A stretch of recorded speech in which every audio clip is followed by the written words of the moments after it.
Diego Ramírez tenía 12 años cuando su clase de sexto grado tomó el autobús desde Mérida hacia Chichén Itzá. Era marzo de 1999 y el calor ya comenzaba a apretar en la península de Yucatán. Los niños charlaban animados sobre las pirámides, las serpientes de piedra y las leyendas que la maestra Carmen había compartido días antes. Diego iba sentado junto a su mejor amigo, Raúl, mirando por la ventana cómo el paisaje urbano daba paso a la selva baja y los pueblos dispersos. Aquel día, el cielo estaba despejado y el sol brillaba con esa intensidad característica de la primavera yucateca. La familia Ramírez, Arturo, el padre mecánico, y Lorena, la madre costurera, habían firmado el permiso escolar con orgullo. Diego era un niño curioso, siempre haciendo preguntas sobre historia y arqueología. Su hermana mayor, Claudia, de 16 años, lo había ayudado a preparar su mochila la noche anterior. Una botella de agua, sándwiches envueltos en papel aluminio, un cuaderno y una cámara desechable que había ahorrado para comprar. El grupo llegó a la zona arqueológica cerca de las 10 de la mañana.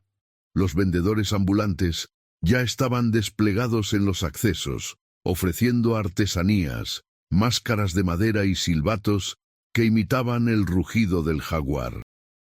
La maestra Carmen reunió a los 25 estudiantes frente a la entrada y les dio las instrucciones. Debían permanecer juntos, no separarse del grupo y prestar atención durante el recorrido guiado. Si estás disfrutando esta historia, suscríbete al canal y déjanos un comentario contándonos desde dónde nos estás viendo. Ahora, continuemos. Diego caminaba absorto, observando cada detalle de la imponente pirámide de Kukulcán. El guía explicaba sobre los equinoccios, las matemáticas mayas y el juego de pelota. Los niños tomaban notas apresuradas mientras intentaban capturar fotografías con sus cámaras. Cuando llegaron al cenote sagrado, Diego se quedó mirando el agua oscura y profunda. Raúl le dio un codazo y le susurró algo sobre los sacrificios antiguos. Diego sonrió nervioso. Después del almuerzo bajo la sombra de unos árboles, la maestra Carmen les dio 30 minutos de tiempo libre supervisado para que recorrieran la zona de las tiendas de souvenirs. Diego pidió permiso para ir al baño, y la maestra asintió, recordándole que regresara rápido. Raúl quiso acompañarlo, pero Diego le dijo que alcanzaría al grupo en unos minutos. Los baños estaban al otro lado de una pequeña área arbolada, cerca de una sección menos transitada del sitio. Diego caminó por el sendero de tierra esquivando turistas y familias. Entró al baño, que olía a desinfectante y humedad. Cuando salió, se detuvo un momento para orientarse. Había varios caminos de regreso, y no estaba completamente seguro de cuál había tomado. Eligió uno que parecía correcto, caminó durante 5 minutos, pero no reconocía los alrededores. Los árboles eran más densos aquí y había menos gente. Sintió una punzada de nerviosismo. Aceleró el paso buscando alguna señal familiar. Entonces vio a un hombre mayor, de unos 60 años, con sombrero de paja y camisa blanca manchada de sudor. El hombre estaba agachado junto a unas piedras antiguas, como si buscara algo. «Disculpe, señor», dijo Diego acercándose. «¿Sabe cómo llegar a la entrada principal?» El hombre levantó la vista y lo miró con ojos claros y penetrantes. Sonrió. «Estás perdido, muchacho. Ven, te muestro un atajo». Diego dudó. Recordó las advertencias de su madre sobre no hablar con extraños, pero este hombre parecía un trabajador del lugar o tal vez un arqueólogo. Asintió y siguió al hombre por un sendero estrecho que se adentraba más en la vegetación. Caminaron durante varios minutos. Diego comenzó a sentirse incómodo. «¿Falta mucho?», preguntó. «Ya casi llegamos», respondió el hombre sin voltear. De pronto, Diego escuchó el motor de un vehículo. Delante de ellos apareció una camioneta blanca destartalada. Otro hombre, más joven, estaba al volante. El hombre mayor tomó a Diego del brazo con firmeza. «Súbete, te llevamos con tu grupo». Diego intentó zafarse, pero el agarre era demasiado fuerte. El miedo le apretó el estómago. Gritó, pero su voz se perdió entre el canto de las cigarras y el ruido distante de los turistas. Lo subieron a la camioneta. Diego luchó, golpeó, lloró. Le cubrieron la boca con un trapo que olía a químicos. Todo se volvió oscuro. Mientras tanto, en la zona de souvenirs, la maestra Carmen contó a sus estudiantes. Faltaba uno. Preguntó por Diego. Nadie lo había visto desde el almuerzo. Raúl explicó que había ido al baño. La maestra sintió un vuelco en el pecho. Pidió ayuda a los guardias del lugar. Comenzaron a buscarlo por toda la zona arqueológica, llamándolo a gritos. Pasaron 30 minutos, luego 1 hora. La directora de la escuela fue notificada. Los padres de Diego recibieron la llamada más terrible de sus vidas. Arturo y Lorena Ramírez viajaron inmediatamente a Chichén Itzá con el corazón destrozado y la mente inundada de las peores imágenes. Cuando llegaron, encontraron a los guardias del sitio arqueológico y a la policía local rastreando cada rincón. La investigación inicial fue caótica. Los oficiales entrevistaron a los compañeros de Diego, a la maestra, a los vendedores ambulantes. Nadie había visto nada sospechoso. Revisaron las cámaras de seguridad disponibles, pero en 1999 la cobertura era limitada. No había imágenes de Diego saliendo del baño ni de nadie sospechoso en el área. Era como si se lo hubiera tragado la tierra. Lorena no podía dejar de llorar. Arturo hablaba con cada persona que encontraba, mostrando una fotografía de Diego. Un niño de rostro redondo, cabello negro corto, ojos vivaces y una sonrisa tímida. Claudia se quedó en Mérida con los abuelos, destrozada por la culpa de no haber acompañado a su hermano en ese viaje. Los días se convirtieron en semanas. La familia Ramírez distribuyó volantes por todo Yucatán, en Mérida, Valladolid, Cancún, Playa del Carmen. Aparecieron en programas de televisión locales suplicando información. La policía siguió pistas que no llevaban a ninguna parte. Avistamientos falsos, llamadas anónimas sin fundamento, teorías descabelladas.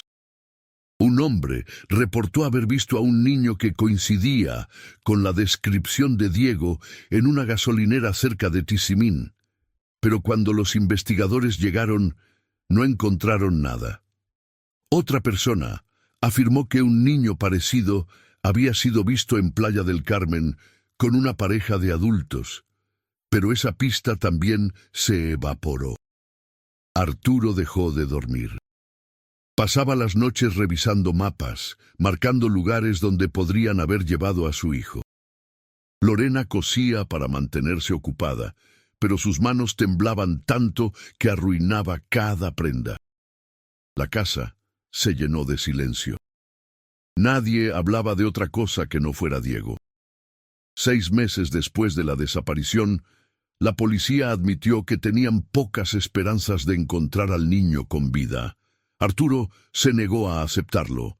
Contrató a un investigador privado, un expolicía llamado Julián Cortés, que tenía reputación de resolver casos complicados. Julián revisó todo el expediente desde cero. Entrevistó nuevamente a testigos, rastreó redes de trata de personas en la región, verificó registros de adopciones ilegales. Julián descubrió que en aquellos años había una red activa de secuestradores que operaba en zonas turísticas de Yucatán y Quintana Roo. Niños desaparecían de playas, ruinas arqueológicas y mercados. Algunos eran vendidos a redes de explotación, otros a familias que pagaban por adopciones ilegales. Julián sospechaba que Diego podría haber sido víctima de esta red. Siguió una pista que lo llevó a un pueblo cerca de Campeche. Allí, una mujer le contó sobre un niño que había aparecido en 1999, adoptado por una familia de clase media. El niño tenía la edad aproximada de Diego y había llegado sin documentos claros. Julián investigó a la familia, pero resultó ser un callejón sin salida. El niño era originario de Tabasco y había sido entregado por una tía tras la muerte de sus padres. Pasaron los años. El caso de Diego Ramírez se enfrió. La familia nunca dejó de buscarlo, pero la vida siguió su curso cruel e inevitable. Claudia terminó la preparatoria, fue a la universidad, se casó, tuvo una hija. Arturo envejeció prematuramente. Su cabello se volvió completamente blanco antes de cumplir 50 años. Lorena desarrolló problemas del corazón por el estrés constante.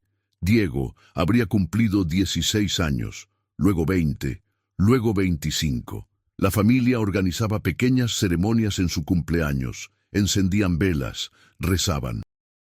Claudia le hablaba a su hija sobre el tío que nunca conoció, mostrándole fotografías descoloridas del niño sonriente con su uniforme escolar.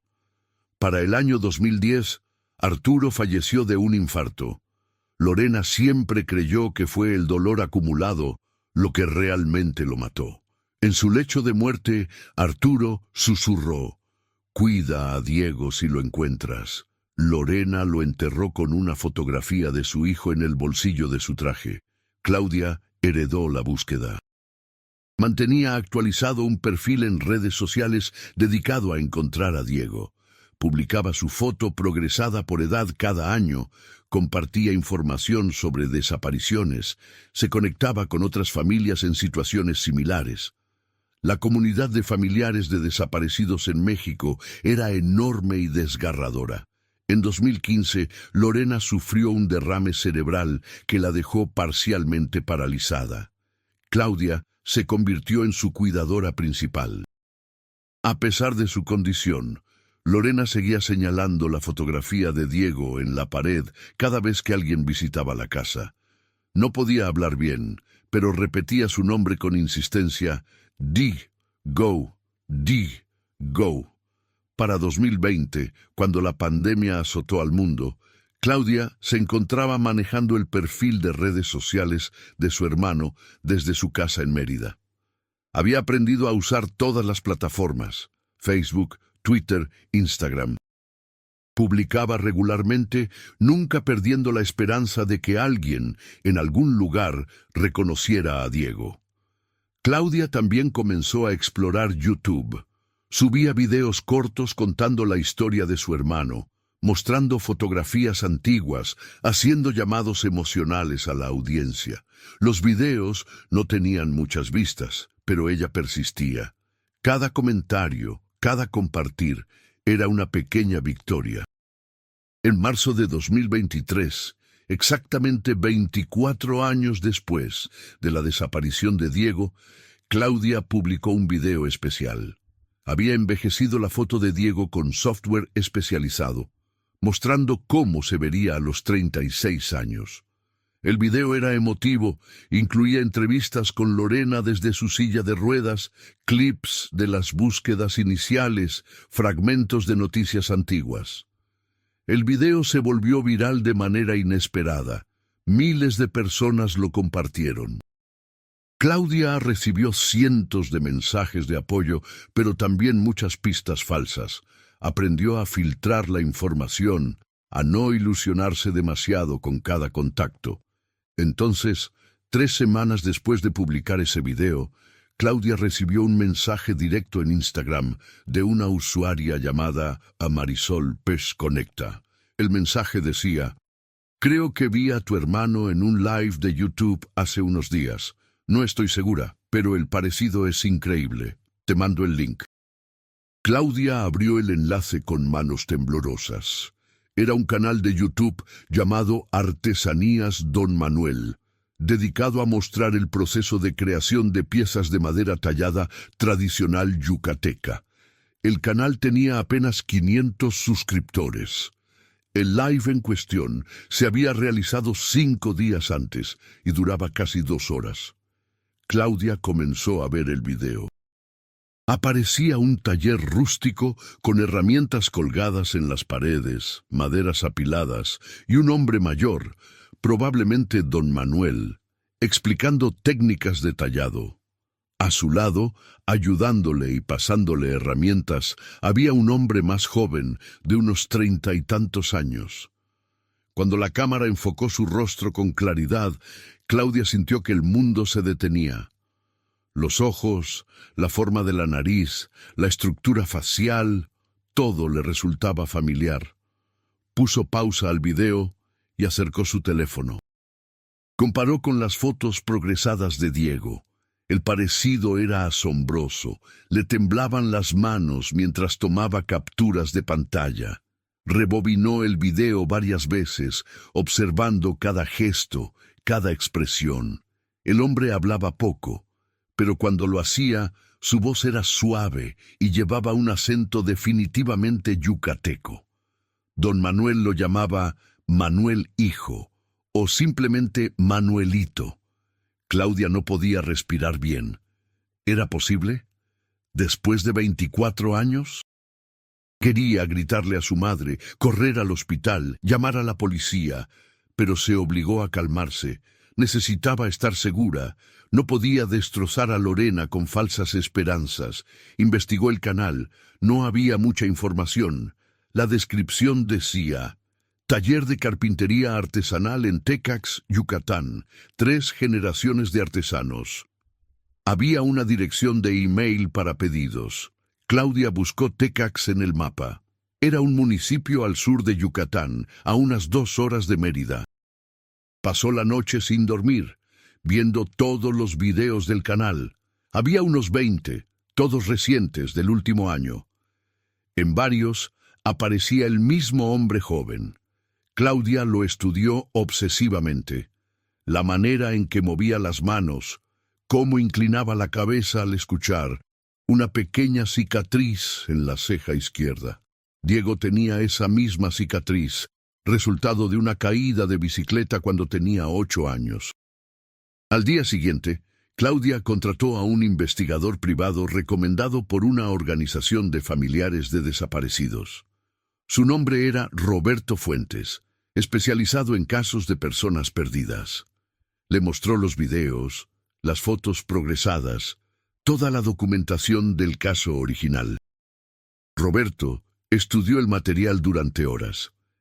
Finalmente dijo: el parecido es notable, pero necesitamos más información.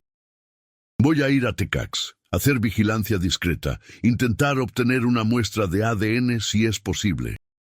¿Cuánto tiempo tomará?, preguntó Claudia con urgencia. Dame una semana. No quiero alertarlos si realmente es él. Necesitamos hacerlo bien. Claudia aceptó, aunque la espera la estaba matando.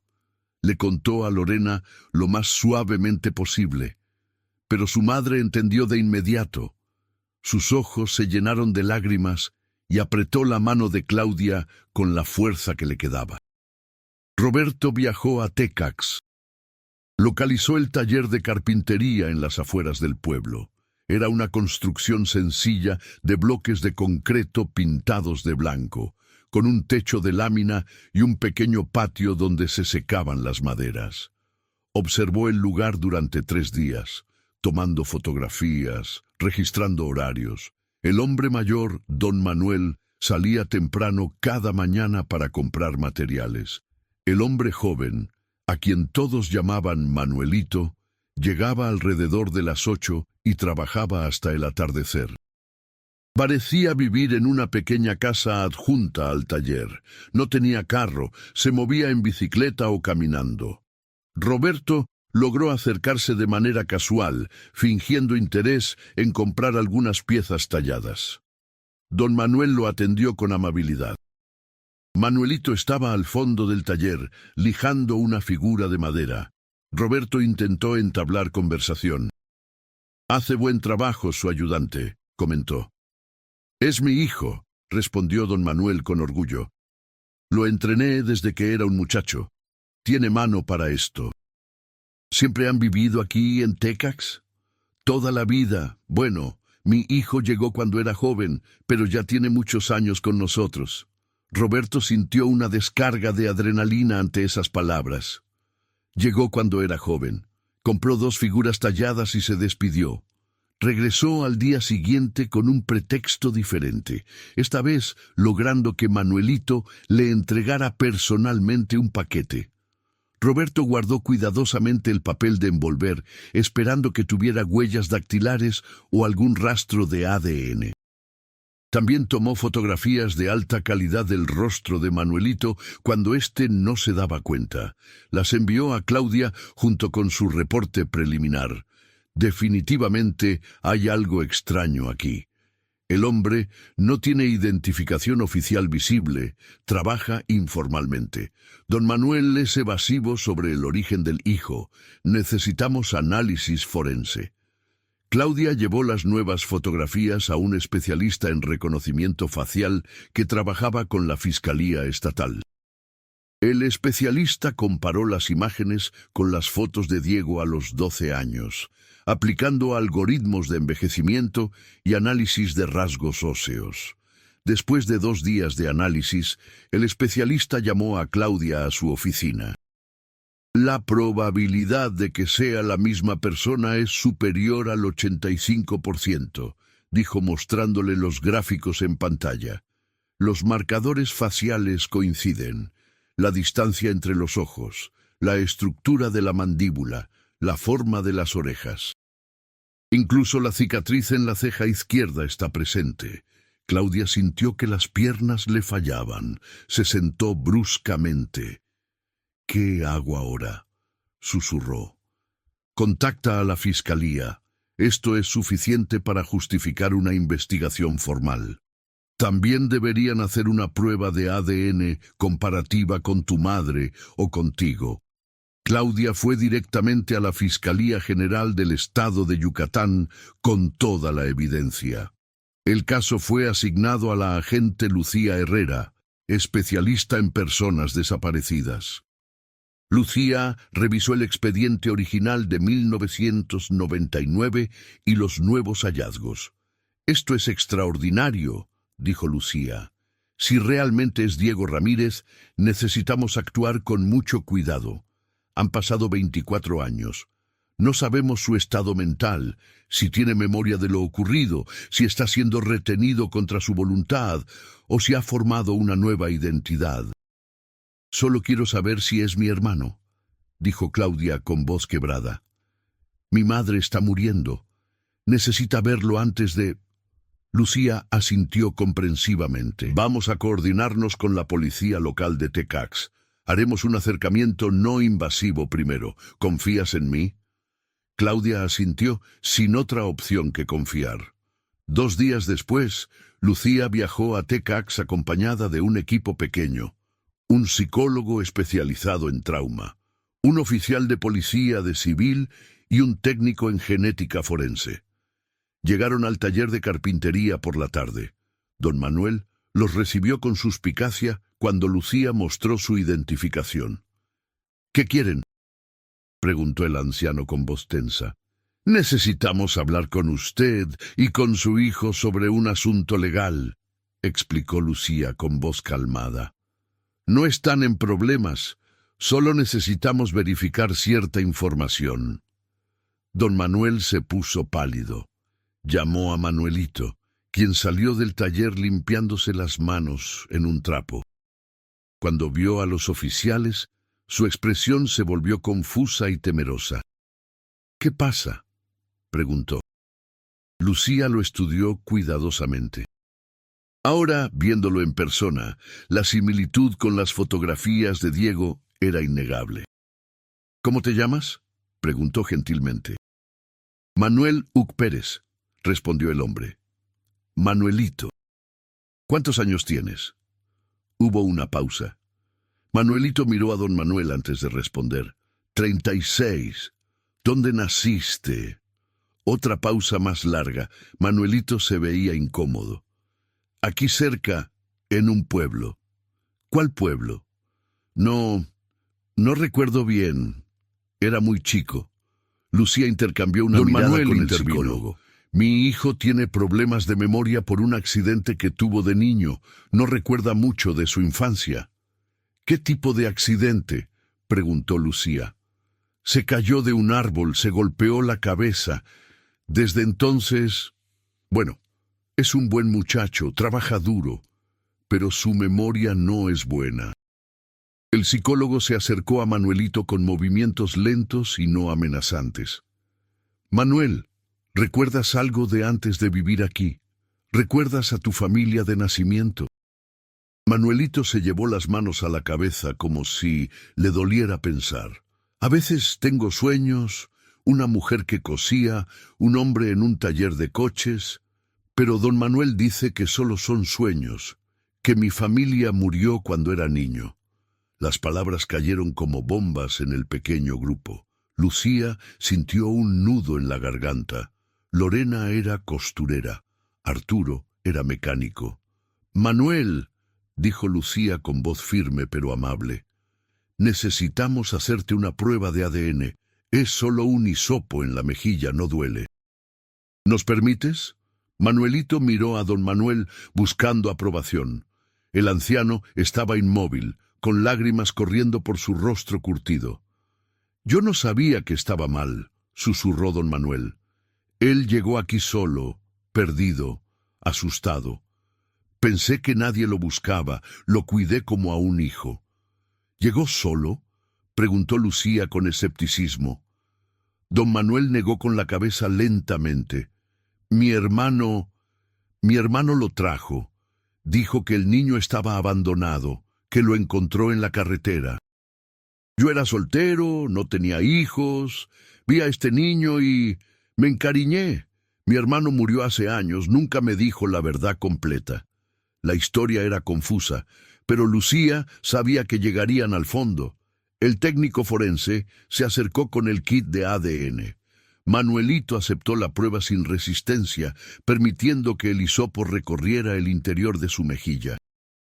También necesitaremos su muestra, señor Uck, dijo Lucía a don Manuel, para descartar paternidad biológica.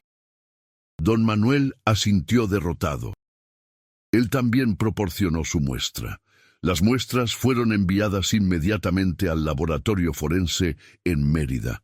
Claudia había proporcionado su propia muestra días antes. El proceso de comparación tomaría entre 48 y 72 horas, pero con la prioridad dada al caso, prometieron resultados en 2 días. Mientras esperaban, Lucía obtuvo una orden para investigar los registros de don Manuel y su hermano fallecido, identificado como Tomás Uck. Descubrió que Tomás había trabajado como guía informal en Chichén Itzá durante los años 90. También encontró registros de una camioneta blanca registrada a su nombre hasta el año 2000. Las piezas comenzaban a encajar. Tomás había sido uno de los secuestradores. Probablemente trabajaba con cómplices, atrayendo a turistas o niños despistados. Por alguna razón, había llevado a Diego con su hermano en lugar de venderlo o entregarlo a la red de trata. Claudia no pudo esperar más. A pesar de las advertencias de Lucía sobre no acercarse hasta tener resultados, viajó a Tecax. Encontró el taller cerrado, pero esperó afuera en su coche. Cuando Manuelito salió por la tarde en su bicicleta, lo siguió discretamente. Lo vio detenerse en una pequeña tienda para comprar refrescos, saludar a algunos vecinos, regresar a su casa. Parecía tener una vida simple pero tranquila. Claudia se estacionó frente al taller, incapaz de contenerse más. Bajó del coche y tocó la puerta. Manuelito abrió, sorprendido de ver a una mujer desconocida. ¿Sí?, preguntó. Claudia lo miró fijamente, buscando en su rostro al niño que había perdido hacía 24 años. Las lágrimas comenzaron a correr por sus mejillas sin que pudiera detenerlas. Diego, susurró, soy Claudia, tu hermana. Manuelito retrocedió, confundido y alarmado. Yo no sé de qué habla. Mi nombre es Manuel. Por favor, suplicó Claudia. Solo mírame. ¿No recuerdas nada? Teníamos una casa en Mérida. Mamá cosía vestidos. Papá arreglaba coches. Tú tenías una cámara desechable. Ibas a Chichén Itzá con tu escuela. Manuelito se llevó las manos a la cabeza nuevamente, esa expresión de dolor que aparecía cuando intentaba recordar. A veces sueño con esas cosas, pero don Manuel dice que son solo sueños. No son sueños, insistió Claudia. Son recuerdos. Te llevaron, te quitaron de nosotros. Hemos estado buscándote durante 24 años. Don Manuel apareció detrás de Manuelito, su rostro lleno de dolor y culpa. Lo siento, dijo a Claudia. Lo siento mucho. Nunca quise causar tanto dolor. Mi hermano, él hizo cosas terribles. Cuando trajo al niño, yo debí haber hecho preguntas, debí haber investigado, pero era tan vulnerable, tan asustado, solo quería cuidarlo. Me robó 24 años con mi hermano, gritó Claudia. Mi padre murió sin saber qué le pasó. Mi madre está muriendo ahora mismo. Manuelito miraba entre ambos, su confusión transformándose lentamente en algo parecido al reconocimiento. Fragmentos de memoria comenzaban a emerger, como piezas de un rompecabezas enterrado durante décadas. Había una mujer que olía a flores, murmuró, y un hombre con manos manchadas de aceite, y una niña que me ayudaba con mi tarea. Sí, sollozó Claudia. Yo te ayudaba con tu tarea. Yo preparé tu mochila la noche antes del viaje. Tenías una cámara. Algo se rompió en el interior de Manuelito. Se desplomó en el suelo, abrazándose las rodillas, y comenzó a llorar como no había llorado en décadas. Los recuerdos llegaban en oleadas dolorosas. El baño en Chichén Itzá, el hombre del sombrero, la camioneta, el terror, la confusión. Y después, años de una identidad fabricada, de memorias suprimidas, de una vida que nunca debió ser la suya. Don Manuel también lloraba, arrodillándose junto al hombre que había criado como hijo. Lo siento mucho, repetía. Pensé que te estaba salvando. Mi hermano me dijo que te había rescatado. Fui un tonto, un cobarde. Claudia se arrodilló frente a Manuelito y extendió su mano temblorosa. Él la tomó, y en ese contacto, 24 años de separación colapsaron. Hermana y hermano se abrazaron mientras el peso de todo lo perdido caía sobre ellos. 2 días después, los resultados de ADN llegaron. Confirmaron con un 99,9% de certeza que Manuelito era Diego Ramírez. La noticia se extendió rápidamente. Medios de comunicación de todo México cubrieron la historia. Claudia y Lucía organizaron cuidadosamente cómo darle la noticia a Lorena y cómo reunir a madre e hijo después de tanto tiempo. Diego, porque ese era su verdadero nombre, aunque llevara años respondiendo a otro, fue llevado a Mérida con acompañamiento psicológico. El reencuentro con su madre se realizó en el hospital donde Lorena recibía cuidados. Claudia empujó la silla de ruedas de su madre hacia la sala donde Diego esperaba, acompañado de 2 psicólogos.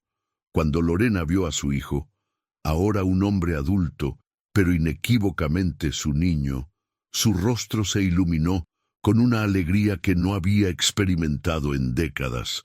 Extendió sus brazos temblorosos. «Diego, mi Diego». Diego se acercó lentamente, aún procesando la magnitud de lo ocurrido. Se arrodilló frente a su madre y ella tocó su rostro con dedos temblorosos, recorriendo cada rasgo como para confirmar que era real. «Mamá», susurró Diego, y esa palabra, no pronunciada en 24 años, liberó un torrente de emociones contenidas. Se abrazaron mientras Claudia lloraba silenciosamente a un lado, grabando el momento con su teléfono para preservarlo para siempre. Los días siguientes fueron intensos. Diego comenzó terapia intensiva para procesar el trauma y recuperar las memorias suprimidas. Los psicólogos explicaron que había sufrido una forma de amnesia disociativa, común en víctimas de secuestro infantil, agravada por el aislamiento y la creación de una identidad falsa. Con el tiempo y el apoyo, los recuerdos de Diego de su vida antes de 1999 comenzaron a regresar con más claridad. Recordó a su padre Arturo, sus tardes en el taller mecánico, las comidas familiares, su habitación compartida con Claudia, su colección de carritos de juguete. Cada recuerdo recuperado era doloroso, pero también sanador. Don Manuel Luc fue arrestado y acusado de complicidad en secuestro y retención ilegal de un menor. Durante el juicio, su abogado argumentó que él también había sido víctima de las mentiras de su hermano, que genuinamente creyó estar rescatando a un niño abandonado y que había cuidado bien de Diego durante todos esos años. El caso generó debate público. Algunos pedían la pena máxima, otros consideraban las circunstancias atenuantes. Finalmente, don Manuel fue sentenciado a 8 años de prisión, una sentencia reducida por su edad, su cooperación con las autoridades y el hecho de que efectivamente había cuidado a Diego, aunque la base de ese cuidado estuviera construida sobre un crimen. Diego, a pesar del dolor y la confusión, no sentía odio hacia don Manuel. En sus declaraciones, reconoció que el anciano lo había tratado con cariño, le había enseñado un oficio, nunca lo había maltratado físicamente. Era una relación complicada, construida sobre mentiras, pero vivida con cierta bondad distorsionada. La investigación sobre Tomás Uck y la red de secuestros continuó. Las autoridades exhumaron registros antiguos, entrevistaron a contactos conocidos del difunto y descubrieron vínculos con al menos 3 casos más de desapariciones infantiles en la zona durante los años 90. Algunas familias recibieron respuestas después de décadas, otras seguían esperando. Diego comenzó a reconstruir su vida lentamente. Legalmente recuperó su identidad como Diego Ramírez. Continuó viviendo en Mérida, cerca de su madre y hermana. Mantuvo su habilidad en carpintería, encontrando trabajo en un taller legítimo. La transición no fue fácil. Había pasado más tiempo como Manuel que como Diego. Era, en esencia, 2 personas fusionadas en una. Claudia se convirtió en su ancla, ayudándolo a navegar el mundo que había perdido. Le mostró fotografías antiguas, le contó historias de su infancia, lo llevó a lugares que solían frecuentar. Diego visitaba regularmente a Lorena, quien mejoraba anímicamente día a día, aunque su cuerpo seguía debilitado. El live de YouTube que había llevado al descubrimiento se volvió legendario. El video fue visto millones de veces, comentado innumerables veces, analizado por expertos en casos fríos. Marisol, la usuaria que había enviado el mensaje inicial a Claudia, fue entrevistada por múltiples medios. Su observación casual había cambiado vidas. El caso de Diego Ramírez inspiró a otras familias a no rendirse. Decenas de personas comenzaron a revisar videos en Internet buscando a sus seres queridos desaparecidos. Algunos tuvieron éxito, la mayoría no. Pero la esperanza, una vez reavivada, era difícil de extinguir. Diego finalmente visitó Chichén Itzá de nuevo, 25 años después de su desaparición. Fue con Claudia, acompañados de Lucía y un equipo de apoyo psicológico. Caminó por los mismos senderos, miró la misma pirámide. Esta vez, los recuerdos eran claros. Recordaba el día soleado, la emoción de la excursión, el terror del secuestro. Se paró cerca del área donde había sido llevado por Tomás Uck. Cerró los ojos, respiró profundamente. «Estuve perdido aquí», dijo en voz baja, «pero ya no lo estoy». Claudia tomó su mano. Habían recorrido un camino imposible para llegar a este momento. La familia Ramírez nunca estaría completa como antes. Arturo se había ido. Lorena estaba frágil. 24 años no podían recuperarse. Pero estaban juntos de nuevo. Y eso era un milagro en sí mismo. En los meses siguientes, Diego comenzó a hablar públicamente sobre su experiencia. Colaboró con organizaciones dedicadas a encontrar personas desaparecidas. Su historia fue presentada en conferencias, utilizada en entrenamientos policiales, estudiada por psicólogos especializados en trauma. Decidió usar su dolorosa experiencia para ayudar a otros. También perdonó públicamente a don Manuel. Durante una entrevista televisiva explicó: «Lo que me pasó fue terrible. Me robaron mi infancia, mi familia, mi identidad. Pero don Manuel, a su manera equivocada, me dio un hogar cuando pensó que no tenía ninguno. No justifico lo que hizo, pero entiendo que los humanos somos complejos. Puedo estar enojado y agradecido al mismo tiempo. Puedo ser víctima y sobreviviente. Puedo recordar el dolor y elegir el perdón».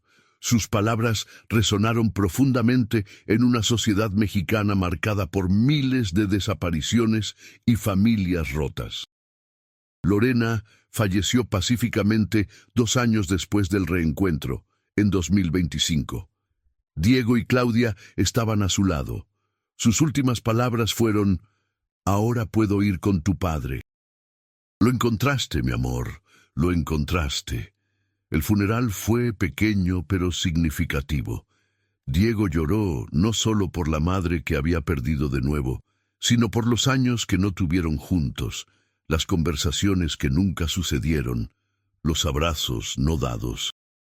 Pero también sintió gratitud por los 2 años finales, por verla sonreír de nuevo, por poder decirle que la amaba antes de que fuera demasiado tarde. La tumba de Lorena fue colocada junto a la de Arturo. Diego y Claudia plantaron flores entre ambas, creando un pequeño jardín de memoria. Cada año, en marzo, el aniversario de la desaparición, y ahora también del reencuentro, visitaban el cementerio juntos. Diego eventualmente formó su propia familia. Conoció a una mujer llamada Patricia, quien trabajaba en una organización de apoyo a víctimas. Ella comprendía su complejidad, sus días difíciles, las pesadillas ocasionales. Se casaron en una ceremonia sencilla. Claudia fue la madrina. Cuando Diego tuvo su primer hijo, un niño, lo nombró Arturo en honor a su padre. Cuando nació su hija, la llamaron Lorena. La vida continuaba, portando los nombres del pasado hacia el futuro. El canal Artesanías Don Manuel nunca volvió a subir videos después del descubrimiento, pero los videos antiguos permanecieron en línea, un archivo accidental que había resuelto uno de los misterios más dolorosos de una familia. De vez en cuando Diego los veía, observando a la persona que había sido, el hombre que respondía a otro nombre, viviendo una vida construida sobre mentiras, pero también sobre supervivencia. La historia de Diego Ramírez se convirtió en un caso de estudio sobre la resiliencia humana, la importancia de nunca dejar de buscar y el poder accidental de la tecnología moderna. Un simple live de YouTube, visto por pocas personas, observado casualmente por una usuaria atenta, había desenredado décadas de misterio. Para 2025, México seguía lidiando con la crisis de desapariciones, con decenas de miles de casos sin resolver. Pero la historia de Diego ofrecía algo raro y precioso: esperanza. Demostraba que incluso después de 24 años, incluso cuando todos los indicios apuntaban a lo peor, los finales felices, complicados, dolorosos, pero reales, aún eran posibles. Diego continuó su trabajo de carpintería, ahora enseñando a jóvenes en riesgo, ofreciéndoles una habilidad y un propósito. Cada pieza de madera que tallaba llevaba consigo la historia de un niño perdido y un hombre encontrado. de una familia destruida y luego reconstruida de manera diferente pero genuina. Claudia mantenía activo el perfil de redes sociales que había creado para buscar a Diego, pero ahora lo usaba para ayudar a otras familias. Compartía estrategias, ofrecía apoyo emocional, amplificaba casos de otros niños desaparecidos. El perfil se convirtió en un recurso vital para la comunidad de búsqueda. En las tardes, cuando Diego tallaba madera en su taller en Mérida, a veces se detenía y miraba por la ventana. Pensaba en el niño de 12 años que había sido, en el autobús hacia Chichén Itzá, lleno de curiosidad e inocencia. Pensaba en los años perdidos, en la confusión y el dolor. Pero también pensaba en su esposa, sus hijos, su hermana, el legado de sus padres. Había perdido mucho, pero también había ganado algo. Una comprensión profunda del valor del tiempo, de la familia, de la identidad. Era un sobreviviente no solo del secuestro, sino de la reconstrucción de sí mismo. Era Diego y había sido Manuel, y ahora era ambos y ninguno, sino algo nuevo forjado del dolor y la esperanza. La cicatriz en su ceja izquierda, resultado de aquella caída de bicicleta a los 8 años, permanecía visible.